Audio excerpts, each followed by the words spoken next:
home and at work, it is Tuesday, which, as you know, throughout the Our Promise campaign, means that we are highlighting another amazing nonprofit organization.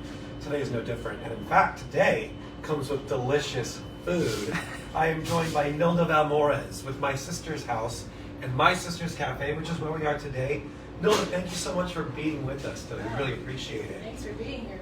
And look at this bounty of food. I think let's start with My Sister's House. And can you tell us about that program and that organization, what wonderful work it does? So My Sister's House is a nonprofit. It's been in Sacramento for 20 years, and we help victims of domestic violence, sexual assault, and human trafficking. What's a little different about us is that we have a focus on culturally responsive, especially with our Asian Pacific Islander population, which represents about 15% of Sacramento's community. Wow.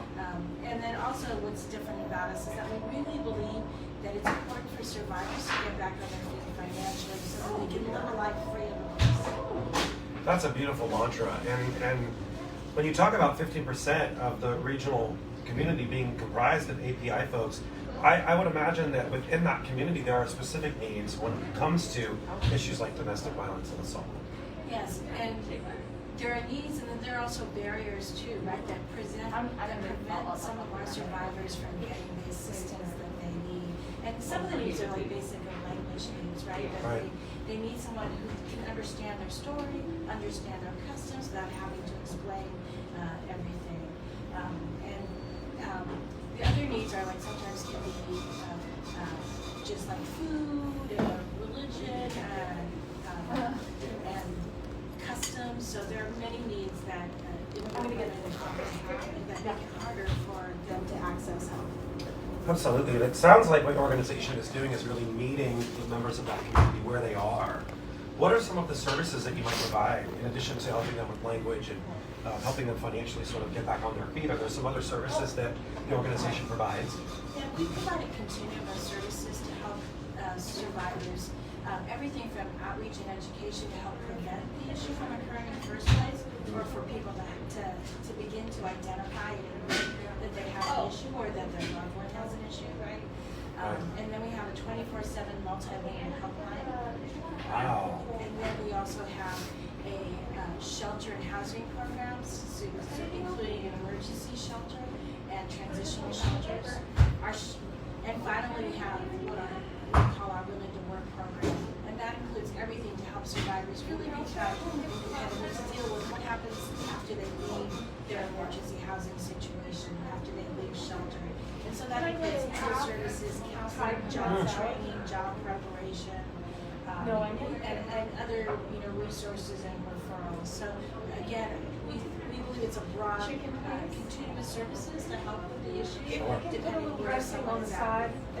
But the other part of it is that all our services, which may resemble other service providers, but what's unique about our services is that we really try to be culturally responsive to the services.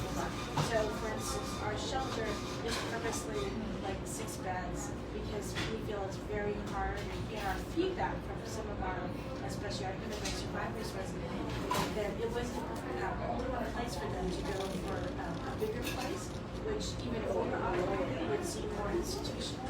So, because they're so used to thinking about how they had to be a good wife, and they couldn't disrupt the family, and they couldn't bring shame to the family. And so going to something that seemed like institutional would really reinforce all the pain that they were in theory causing, but really not causing, right? And so having something homey like that was filled with pictures of their artwork that they were used to, had was set up physically in the way that they were used to, had food and kitchen equipment that they needed, so that it was comfortable. Those were places in the environment that they could really begin to thrive and begin to heal from the trauma that they were experiencing. It's amazing to hear you talk about the continuum of care, but also that is working in conjunction with a thoughtfulness, a mindfulness, and a nuance around cultural sensitivities. And certainly that is filling a void that really no one else in this area is doing. So thank you for that. I imagine, given last year's pandemic and its ongoing in many capacities still this year, that having to pivot and where you met your community to provide these services also had to change. Can you speak to some of the pivots that you made as an organization and continue to have to really work around now that the COVID issue is still kind of with us, unfortunately? So COVID affected us like it affected everyone here. We made it permanent. We were keeping our doors open, even in the midst of the crisis. Our doors, though, even though our doors were open, we also gave people a chance to meet us virtually, right? And so, or telephonically, right? So we responded in that way. The other thing, though, that we did too is that we were, of course, enacted all the health procedures, temperature check, staying feet away from people, the masks, as much as we could put in place, we did. The difficulty for us is that it wasn't as friendly feeling, as like sisterly feeling as we were used to having. So that was the hardest part for us to cope with. This is just a different type of relationship with our survivors. It's a lot harder to achieve that warmth and that, show that support and caring when you're doing it virtually or doing it on the phone. We also had to operate My Sister's Cafe in the Capital already. Yes. Several years, and so, of course, that was really affected as other restaurants. Right. Were by COVID. We were very lucky because we were able to secure some grants which allowed us to address another problem of our survivors being hungry. Right? So, with the donations and the grants that we received, we were able to feed 500 lunches a day. And we shared that with other domestic violence shelters, with our organizations.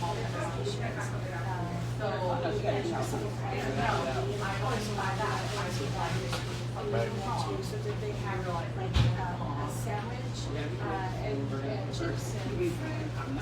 every day. So we gotta make sure. 500 lunches a day, that's no small undertaking. No, it wasn't. And it was really good because it allowed us to continue our job.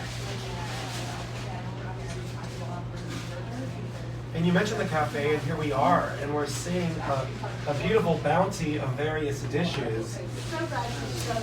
Can you speak to some of them? I mean, look at how incredible this food looks. Yes, so this is pho, which is Vietnamese soup, so Tuesday is pho day. Okay. This is a regular Chinese chicken salad. This has oranges and huge it is, right? And then our banh mi salad sandwiches are one of the most popular items, right? I wish that there was smell-o-vision because it smells so incredible in here. The ingredients look fresh, they're obviously homemade. Can you tell us a little bit more about the concept of the restaurant and how that helps give back? Yeah, from the beginning, My Sister's House has always been committed, as I said, to really helping survivors get back on their feet financially. And we realized that especially some of our immigrant survivors, no matter how wonderful they weren't able to get a job. Even if we were prepping them, with their interview skills, providing them clothes, working on their resumes. So they weren't able to get that job experience. So we, as a board, as an organization, were like, what can we do about this? And so we thought, well, let's operate some business where we can help provide some job training or provide some financial support for our survivors. And so voila came to be My Sister's Cafe. I love that. Which we love.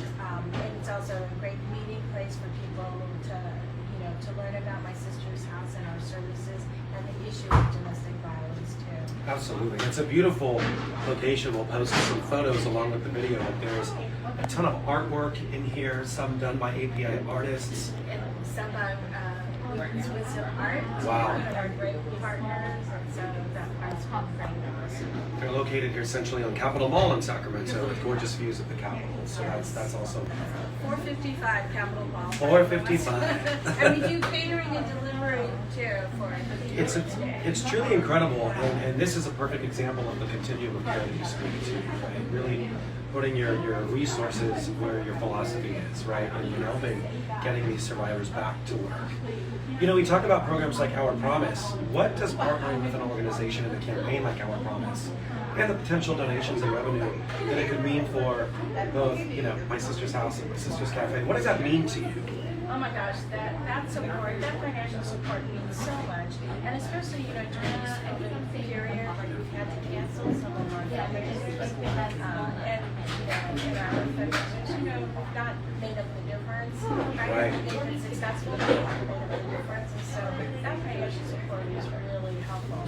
And for us, it means everything from providing some job training support for our supervisors to even helping with run some of the office operations. So Right. that's the gamut, right? But I was thinking usually what we tell people is for $60 donation, that would provide 5 hours of training support for survivors. Wow. Yeah, and then the other piece of it, $120, and it helps us operate our crisis line for a day. And you mentioned that crisis line is 24/7. Yeah, So last year helped 3,000 plus callers, Oh. provide information and resources, do safety planning, right? So it's critical. I think for our campaign participants, really hearing where that dollar goes to makes a huge difference. So it's really inspiring to hear that $60, $120 can really go a long way in helping these survivors. If folks that are viewing want to learn more about the incredible work and their incredible organization, where are some places they can go to do so? Well, they can come to My Sister's Cafe and support. They can also go to My Sister's Treasures, which tomorrow is going to be our first real opening day. Okay. Yeah, so we're very excited about that, and that's going to be a place where we're going to provide some retail training skills very and cool. opportunities, and also a place for people that either want to give back some of their Asian treasures or buy new Asian Pacific Islander treasures. So it'll be a different, unique store. And then and that's at 2233rd 10th Street, which Okay. is kind of like the old Japanese block. Right. So it's Right. So it's in a great place. They also can look at the web on our website, my-sisters-house.org. Okay. If they're watching today, before October 23, they can join us at our Run for a Safe Evening, which is going to be at Million Mile Park. It's a 5K. Okay, I could do a 5K. There you go. Right. You can run or walk, and you got many. I always tell, I put my husband out there, and he always walks. He just walks to the thing of the best food bar or any food race. I bet. I believe that. So there's obviously many ways, and we'll be sure to link to all of the social media platforms, the websites, and the events that you just heard about. But I just want to say, on behalf of everyone at the Our Promise program, thank you so much. I mean, your hospitality today is indicative of the type of care and concern you take to giving back to the community that really means the world. So thank you for having us. Now, what do you say we dig into some of this amazing lunch? I'm starving. Starved too. Bon appetit! Bon appetit.